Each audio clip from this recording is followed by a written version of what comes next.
নমস্কার সকলকে, ডেস্টিনি জার্নিতে স্বাগত। আমি Chandrima, astrologer and tarot card reader. চলে এলাম নতুন রিডিংয়ের সাথে। আজকে রিডিংয়ে থাকছে যারা আপনারা নো কন্ট্যাক্ট লেস কন্ট্যাক্টে রয়েছেন তাদের পার্সনের এই মুহূর্তে কারেন্ট ফিলিংস। আজকে কারেন্ট ফিলিংস বেস রিডিং করব। কারেন্ট ফিলিংস আপনার জন্য কি রয়েছে দেখে নেব। রিডিংটি কিন্তু জেনারেল রিডিং, যতটা রেজোনেট করবে ততটা নেবেন, যেটা রেজোনেট করবে না সেটা নেবেন না। মেল ফিমেল ম্যারিড আনম্যারিড সকলে সবাই দেখতে পারেন, রাশিভিত্তিক রিডিং নয়। শুধু মাথায় রাখবেন এটা কিন্তু জেনারেল বেসড রিডিং, কাউর পার্সোনাল রিডিং এখানে করা হচ্ছে না। আপনাদের সাথে যতটা রেজোনেট করছে বলে মনে হচ্ছে আপনারা ঠিক ততটাই নেবেন। ওকে, সো লেটস সি। আচ্ছা, আমার এই চ্যানেলে কিন্তু শুধুমাত্র ট্যারোটের ভিডিও আসে না, অ্যাস্ট্রোলজিস ভিডিওস আসে, যেহেতু আমি অ্যাস্ট্রো ট্যারোট কনসালটেন্ট। তো অ্যাস্ট্রোলজির ওপরে আমি একটি শর্টস আপলোড করে রেখেছি, শেষ ভালো যারা সব ভালো তার। যারা এখনও চ্যানেলে দেখেননি তারা প্লিজ চ্যানেলে গিয়ে অ্যাস্ট্রোলজির শর্টসটা চেক আউট করে নেবেন, ঠিক আছে? সো দেখি। সো ক্লারিফাই তো করব।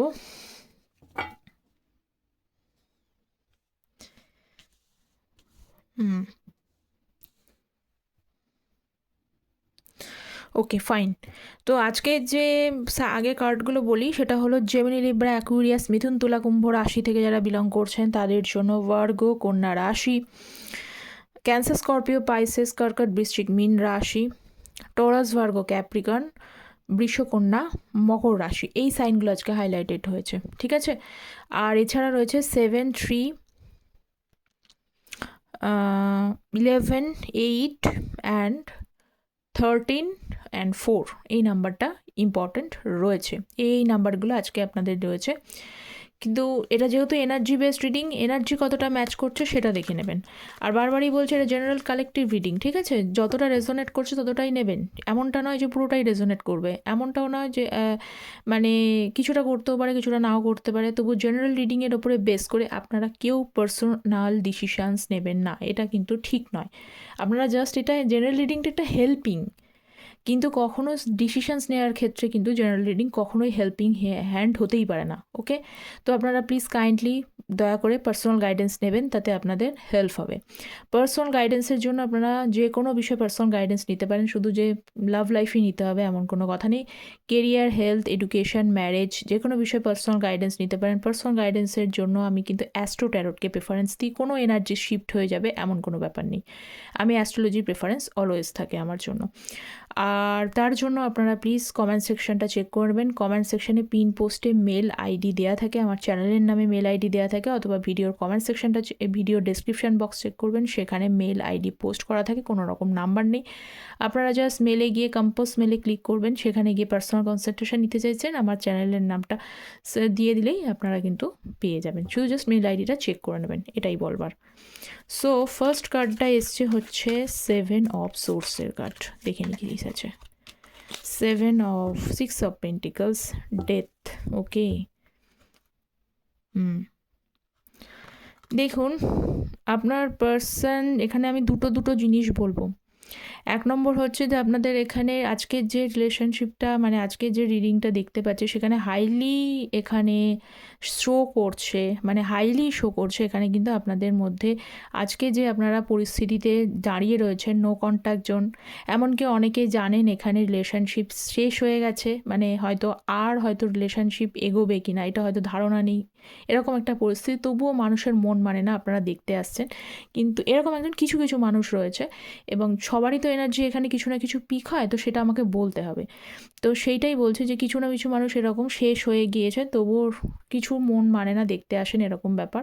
আর কিছু মানুষের জন্য অবভিয়াসলি এখানে কিন্তু থার্ড পার্টির রিলেশনশিপ দেখতে পাচ্ছি, মানে আপনাদের তৃতীয় ব্যক্তি রোম্যান্টিক থার্ড পার্টির কারণেই কিন্তু হয়তো এখানে রিলেশনশিপ ব্রেক করেছে। আইদার এটা হতে পারে, বা আপনি হয়তো ম্যারিড পার্সনের সাথে ডিল করছেন, তার হাজব্যান্ড বা তার ওয়াইফ রয়েছে, এরকম কোনো ব্যাপার রয়েছে। যদি ডাইভোর্সি ব্যাপারটাও থাকে, তিনি যদি ডাইভোর্সিও হন, তবুও সেখান থেকে কিছু না কিছু প্রবলেম ক্রিয়েট করেছে, এটা দেখতে পাচ্ছি। এবং আপনার পার্সন কোনো কারণে হয়তো পিছনে যে উনি যে একটা রিলেশনশিপ রাখছেন, আপনাকে ছাড়াও আপনার থার্ড পার্টির সাথে কোনো রকম কানেকশান তৈরি করেছেন, বা হচ্ছে যে কোনোভাবে যারা বললাম যে ডাইভোর্সি হলো বা ম্যারিড আনম্যারিড যার সাথে হোক, সেটা হয়তো আপনাকে বলেনি, পরে আপনারা জানতে পেরেছেন, বা তার সাথে কোনো রকম কথোপকথন রেখেছে, যোগাযোগ রেখেছে, এই রকম কোনো পরিস্থিতি দেখতে পাচ্ছি। এই রকম একটা পরিস্থিতি যখন আপনার সামনে চলে আসে, ঠিক আছে, হট করেই হয়তো আপনার সামনে চলে এসেছে, এবং সেই মুহূর্তে কিন্তু আপনাদের মন ভাঙে, আপনাদের খারাপ লাগে, অবভিয়াসলি এটা খারাপ লাগারই কাজ, এবং সেই খারাপ লাগা থেকেই দেখতে পাচ্ছি রিলেশনশিপটা আপনারাই কিন্তু কেউ কেউ ব্রেক করে বেরিয়ে গেছেন, দেখতেই পাচ্ছি পুরোপুরি। পরে উনি হয়তো আপনাকে কন্ট্যাক্ট করার চেষ্টা করেছিলেন, আপনি সিম্পলি তাকে না বলে দিয়েছেন, বা ওখানেই কিন্তু রিলেশনশিপটা স্টপড বলে আপনি চলে এসেছেন। তা এই যে জিনিসটা সামহাও কিন্তু মানে সে অন্যায় করছে, তবু আপনার পার্সনের কিছু না কিছু ইগো দেখতে পাচ্ছি, সেই ইগোতে একটু হার্ট হয়েছে, এটাও রয়েছে। এবং তার পাশাপাশি আমি বলবো যে এই ব্যাপারটা কিন্তু শো এর জন্য আপনাদের রিলেশনশিপটা ব্যালেন্স নষ্ট হয়ে গেছে, এটা দেখতে পাচ্ছি। আরও এগোবো তাহলে বোঝা যাবে। সো নেক্সট কার্ড হচ্ছে এমপ্রেসের কার্ড। আচ্ছা, যারা চ্যানেলে নতুন আছেন তাদেরকে প্লিজ রিকোয়েস্ট, তারা প্লিজ চ্যানেলটা সাবস্ক্রাইব করে পাশে থাকবেন। কেন? ট্যারোট হচ্ছে এনার্জি বেসড রিডিং, এই জেনারেল কালেকটিভ রিডিংয়ে যাতে আপনারা কিছু না কিছু আপনাদের এনার্জি রেজোনেট করে, সো আপনারা পাশে থেকে চ্যানেলটা প্লিজ সাবস্ক্রাইব করবেন। ওকে, হ্যাংড ম্যানের কার্ড, নাইট অফ সোর্স। বললাম যে আপনারা অনেকেই কিন্তু ম্যারিড পার্সনের সাথে ডিল করছেন এখানে আজকে যারা রয়েছেন। আচ্ছা, যাদের নেই তাদেরকে বলছি আপনার পার্সন এই মুহূর্তে পেজ অফ ওয়ান্ডসের কার্ডটা রয়েছে। এই মুহূর্তে যাদের ফ্যামিলিতে প্রবলেম আছে, মানে এখনও ফ্যামিলিতে জানায়নি, ঠিক আছে, যে ফ্যামিলিতে আপনাদের রিলেশনশিপের কথা আপনার পার্সন কোনোভাবে তাদের ফ্যামিলিতে পৌঁছায়নি, বা এমনটা হতে পারে যে আপনার ফ্যামিলিতে এসে কানেক্ট করেনি, বলতে তিনি দ্বিধাবোধ করেছিলেন, হ্যাংড ম্যান, কনফিউজড ছিলেন, দেখতে পাচ্ছি কনফিউজড, প্রকাশ করেনি, বা আপনি হয়তো বারবার করে বলা সত্ত্বেও আপনার ফ্যামিলিতে এসে কথা, আজ বলছি কাল, কাল বলছি পরশু, এইভাবে বলতে বলতে আপনাদের মধ্যে নো কন্ট্যাক্ট জোনই হয়ে গেছে, এরকম একটা পরিস্থিতি দেখতে পাচ্ছি। তো উনি সেই বিষয়টাকে নিয়ে এখানে পেজ অফ ওয়ান্ডসের কার্ড দেখতে পাচ্ছি, খুব বড় সড়ো অফার কিন্তু আপনি এগোতে পারবেন না, দেখতে পাচ্ছি। তো আইদার যদি এইটা হয়, আপনি তার ফ্যামিলিতে জানানোর জন্য উনি মনস্থির করছেন, এমন কিছু নয়, এমনটা এক্সপেক্ট করে নেবেন না যে একটা বড় সড়ো মানে একদম কমিটমেন্ট দিয়েই ফ্যামিলিকে রাজি করিয়ে আপনার কাছে চলে আসবে, বা আপনার ফ্যামিলিতে এসে বড় বড় অফার, মানে আপনার সাথেই থাকতে চায়, আপনাকে বিয়ে করতে চায়, মানে এই রকম যে একটা বড় কমিটেড ব্যাপারটা, এইটাকে অ্যাকসেপ্ট করবেন না। কিন্তু তারপরেও ওনার একটু একটু করে চিন্তা হচ্ছে যে ছোট কোনোভাবে যদি তার ফ্যামিলিকে বলা যায়, এরকম যদি ভাইস ভার্স হয়, তার ফ্যামিলি যদি বলতে হয়, তাকে ফ্যামিলির কাছে বলা, অথবা আপনার ফ্যামিলির কাছে এসে বলা, এই চিন্তাটা উনি করছেন। কিন্তু এই মুহূর্তে হ্যাংড রয়েছে, মানে এই হ্যাংড অবস্থাটাকে কাটিয়েই উনি ছোটোখাটো, বড় কিছু না, ছোটোখাটোর কথা, অফার নেওয়ার কথা বলছেন, এটাই দেখতে পাচ্ছি। আর আপনার বিষয়ে যদি আমি বলবো যে আপনাকে কিন্তু অত্যন্ত সেন্সিবল পারসন উনি, আপনার মানে তার চোখে আপনি কিন্তু অত্যন্ত সেন্সিবল পারসন, এটা বলবো, সমাজদার, সেন্সিবল পারসন, বরং উনি অতটা সমাজদার নয়, উনি এটা বলতে চাইছেন। 4 of swords, queen of cups, 4 of cups,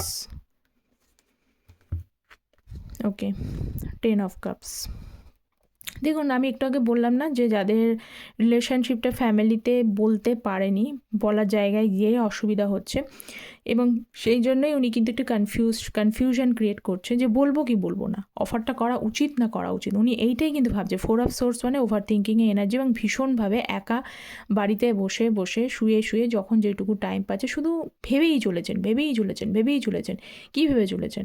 ভেবে চলেছেন এইটা, যেহেতু 10 অফ কাপসে, যে এই সময়টা কি সঠিক সময়, এই সময়টা কি ঠিক সময়, এই সময়টা কি পারফেক্ট হবে, যে বললেই হচ্ছে যে ফ্যামিলি এগ্রি করে নেবে, তাদের ফ্যামিলি নিয়ে প্রবলেম রয়েছে, ঠিক আছে, এগ্রি করে যাবে, নাকি এগ্রি করবে না, নাকি তারা মানে ডিসএগ্রিমেন্ট প্রকাশ করবে। এই জন্যই কিন্তু আপনার person knight of pentacles stuck energy রয়েছে, তবু তার মধ্যে একটা পজিটিভিটি খোঁজার চেষ্টা করছেন উনি। কেন কি?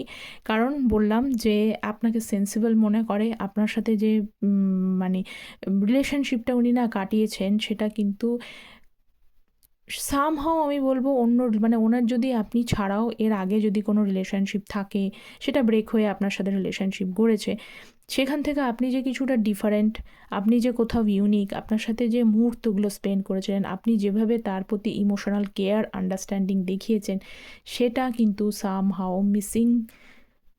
মিসিং। সেটা অন্য জায়গা থেকে বা অন্য কারোর কাছে সেই জায়গাটা কিন্তু কম্প্যারিজনে আসতেই পারে না। আপনি কোথাও সামহাও তাদের থেকে অনেক বেটার আছেন। এই জন্যই কিন্তু আপনার পার্সন আপনার প্রতি এখনও ফিলিংস রয়েছে, আপনাকে এখনও ইউনিক, এখনও সেন্সিবল মনে করে। কিন্তু সমস্যা হচ্ছে যে উনি অত্যন্ত ওভার থিঙ্কিংটার জন্যই সমস্যা করছে। ওভার থিঙ্কিংটা এটাই ভাবছে যে এই সময়টা কি ঠিক সময় হবে, এই সময়টা বলাটা কি ঠিক হবে, এই সময় হয় না, অনেক সময় এরকম হয় না, আমাদের মনের মধ্যে চলে না যে এই টাইমটা কি পারফেক্ট হবে কাজটা করবার জন্য, যদি এই টাইম মানে এখন যদি করি, যদি না হয় তাহলে একটু টাইম নিয়ে নিই, পরেক্ষণে করি। আপনার পার্সনের ঠিক এই এনার্জিটা চলছে। আচ্ছা, নেক্সট হচ্ছে পেজ অফ পেন্টিকলসের card. Next 8 of pentacles, queen of pentacles. Wow, আমি বলেছি বারবারই আজকে আপনারা যেভাবে ইমোশনাল কেয়ার, আন্ডারস্ট্যান্ডিং, মায়ের মতো স্নেহ করা, পাশে থাকা, যেভাবে তাকে হেল্প করা, অনেকে ফাইন্যান্সিয়ালি হেল্প করেছেন, অনেকে কি বলবো যখন যেটা তার প্রয়োজন হয়েছে, যেভাবে প্রয়োজন হয়েছে তাকে সর্বদা সেইভাবে সাপোর্ট করেছেন। মুখের কথা অনেক সময় বলতেই হয়নি, মানে ওই বাংলা একটা কথা আছে, হ বললি হাওড়া, মানে যাই আপনি মানে মুখের কথা পড়তে পারেনি তার আগে আপনি সমস্ত কিছু বোঝার চেষ্টা করেছেন, বুঝে সব কিছু প্রোভাইড করার চেষ্টা করেছেন। তারপরেও তার একটা রয়েছে, দেখতে পাচ্ছি king of wands, queen of pentacles, মানে একটা কম্প্যাটিবিলিটি তো অবশ্যই ছিল, মানে আপনাদের মধ্যে একটা কোথাও একটা সামহাও বন্ডিংটা বেশ সুন্দর ছিল, প্যাশনেট বন্ডিং ছিল। কিন্তু মানে এই প্যাশনেট বন্ডিং থাকলেও সেখানে দেখা যাচ্ছে যে কিছু ইগোর প্রবলেমের জন্য সমস্যা হচ্ছে। এইটা ওয়ান্স কমিউনিকেট করতে চায়, আপনার সাথে কথা বলতে উনি চান, কিন্তু সেই কথা বলতে গেলে কিন্তু ওনার এই মুহূর্তে অনেকগুলো জিনিস মনে পড়ছে। মানে উনি যে আপনার সাথে অন্যায় করেছেন, মানে এত কিছু সাপোর্ট দেওয়ার পরও আপনার সাথে বিট্রে করা, আপনাকে ধোঁকা দেওয়া, এই যে জিনিসগুলো উনি করলেন, বা আপনার মূল্য না বোঝা, বেরিয়ে যাওয়া, মানে এখন হয়তো অনেকেই মনে করেন যে আমি এত কিছু করলাম, শুধু আমার থেকে টেক পলিসি, মানে আমার থেকে শুধু নিয়েই গেল, আমাকে দিলটা কি। তো এই যে তিনি অন্যায়গুলো করেছিলেন, এই অন্যায়গুলো থেকে আপনাকে কানেক্ট করতে ওনার অসুবিধা হচ্ছে। এবং তার পাশাপাশি আমি আরও একটা কিন্তু বলি যে উনি কিন্তু আপনার সম্পর্কে এই ধারণাটা রয়েছে, আপনারা হয়তো আগের থেকে অনেক বেশি ধৈর্যবান হয়ে গেছেন, অনেকটা ধৈর্য, মানে 8 অফ পেন্টিকলসের কার্ড, মানে যথেষ্ট এফোর্ট দেওয়া, ধৈর্য ধরা, এইসব দেখতে পাচ্ছি স্যাটার্ন কার্ডটা। তো আপনারা আগের থেকে অনেক বেশি ধৈর্য ধরতে শিখেছেন। তো আপনি যে ওনাকে কানেক্ট করবেন না, এইটা উনি কিন্তু কখনোই এক্সপেক্টই করেনি। অনেকে হয়তো এরকম আছে যে সমস্যা করলেও, বারবার করলেও আপনি হয়তো তাকে সাথে কানেক্ট করার চেষ্টা করেছেন, এইবার হয়তো স্টপ করেছেন। তো এই যে ব্যাপারটা, তো উনি ভাবছেন যে আপনার এই ধৈর্যটার কাছে মানে উনি কিন্তু হার মানতে বাধ্য হয়ে যাচ্ছে, যে এত ধৈর্যবান হয়ে গেছেন আপনি। কারণ ওনার পক্ষে তো একটু ডিফিকাল্ট হচ্ছে, 8 অফ পেন্টিকলস, স্বাভাবিক বুঝুন, ওনার পক্ষে তো ডিফিকাল্ট হচ্ছে এই ব্যাপারটা যে আপনাকে কানেক্ট করা। কিন্তু আপনি যে তার পাশাপাশি এতটা ধৈর্যবান হয়ে যাবেন, সেটাও কিন্তু উনি বুঝতে পারেনি। তাই বলছে যে আপনার ধৈর্যের কাছেও যেন উনি হার মানতে বাধ্য হয়ে যাচ্ছেন। ওকে, ও এগেনও 8 অফ পেন্টিকলসের কার্ড এসছে। সমস্যা, আপনার পার্সন সমস্যা মনে করছে। Night of cups, 9 of cups. কি বলবো, এইটা তো রিয়েলাইজেশনস ওনার হয়েইছে যে আপনি সামথিং ইউনিক, আপনার ভেতরে সামথিং ইউনিকনেস রয়েছে, ইউনিকনেস রয়েছে, আন্ডারস্ট্যান্ডিং পাওয়ার বেশ ভালো, হেল্পফুল মেন্টালিটি, অন্যের দুঃখে মানে যথেষ্ট পরিমাণে মানে পরোপকার, হেল্পফুল মেন্টালিটি রয়েছে। কখন ওই যে বললাম যে মুখ না বলতেই সব কিছু বুঝে যাওয়া, এই জিনিসগুলো উনি রিয়েলাইজেশনস হচ্ছে। হারমেটের কার্ড এবং তার সাথে সাথে 9 অফ কাপস। আপনি তার উইশ, এরকম একটা মানুষকে হয়তো আপনার পার্সন কিছু সময় উইশও করেছিল। স্বাভাবিক, এরকম যদি পাশে থাকার একটা মানুষ পাওয়া যায়, তো আর মানুষ চাইবেটা কি, কারণ পাশে থাকার মানুষটাই তো বড় কথা। আর সে যদি ফাইন্যান্সিয়ালি হেল্প করে, ইমোশনালি কেয়ারি, আন্ডারস্ট্যান্ডিং, সমস্ত কিছু একটা মানুষের থেকে পাওয়া যায়, এরকম একটা মানুষকে মোরালে সবাই উইশ করে, তাই না? তো আপনার পার্সন এইটাই কিন্তু ভাবছে, ঠিক আছে? কিন্তু ভাবলেই তো হবে না, ভাবলেই হলো যে উনি যে জিনিসগুলো করে ফেলেছেন, ভগবান তাকে সমস্ত কিছু দিয়েছিলেন, কিন্তু সেটা উনি হেলায় হারিয়েছেন। তো বারবার তো সেই চান্স পাওয়া যায় না, গোল্ডেন অপরচুনিটি জীবনে একবারই আসে, বারবার তো জীবনে আসে না। তো সেই কারণেই আপনার পার্সন আপনাকে অনেক কিছু বলতে চায়। এই যে কাপস দেখতে পাচ্ছেন, এই কাপসটা দেখতে পাচ্ছি অফার করতে চান, বলতে চায়, কিন্তু এই বলার হিম্মত, বলার কিন্তু সাহস ওনার হচ্ছে না, অনেকটা কষ্টদায়ক মনে হচ্ছে। যে মনে হচ্ছে যে এইবার যেন আপনাকে কোথাও একটা মানানো, কোথাও একটা ফেস করা, এইটা যেন তার কাছে কিন্তু হার্ডশিপ মনে হচ্ছে, মনে হচ্ছে কষ্ট। চাইলেও দেখুন অনেকেরই এরকম আছে না, আপনারা ওয়েট করছেন কেন আমার পার্সন এখনও পর্যন্ত যোগাযোগ করছে না, কী করে করবে? যদি এই এনার্জিটা আপনাদের কানেক্ট করে তাহলেই বুঝে নিন কতটা পরিশ্রম, মানে কতটা কষ্ট হচ্ছে। সাহসই হচ্ছে না, হিম্মতই হচ্ছে না, যে এমন আমি পরিস্থিতি, এত কিছু দেওয়ার পরও একটা মানুষের মূল্য, একটা মানুষের গুরুত্ব আমি বুঝলাম না এবং তাকেই চিট করে চলে গেলাম, তাহলে কতটা খারাপ লাগে। এমনকি এটা শত্রুরও খারাপ লাগে, তাই না? শত্রু প্রকাশ করুক বা না করুক, শত্রুরও খারাপ লাগে। তো এই ছিল আপনার পার্সনের কারেন্ট ফিলিংস। আপনাদের কাছে আর্নেস্ট রিকোয়েস্ট, কতটা রেজোনেট করছে অবশ্যই কিন্তু কমেন্ট সেকশনে জানান। শুধু থ্যাংক ইউ ইউনিভার্স বলবেন না, তার সাথে সাথে কতটা রেজোনেট করছে এইটা জানাবেন। সঙ্গে প্লিজ চ্যানেলটা সাবস্ক্রাইব করে পাশে থাকবেন, যাতে আপনাদের এনার্জি কিছুটা কানেক্ট করে। এটাই কিন্তু মানে গ্র্যাটিটিউড প্রকাশ করা, ঠিক আছে? প্রত্যেককেই গ্র্যাটিটিউড প্রকাশ করতে হয়, তো আপনারা গ্র্যাটিটিউড প্রকাশ করুন। তো এটাই বলবার। তো দেখা হচ্ছে পরের একটা রিডিং নিয়ে, ততক্ষণ পর্যন্ত সকল ভালো থাকবেন। Thank you so very much.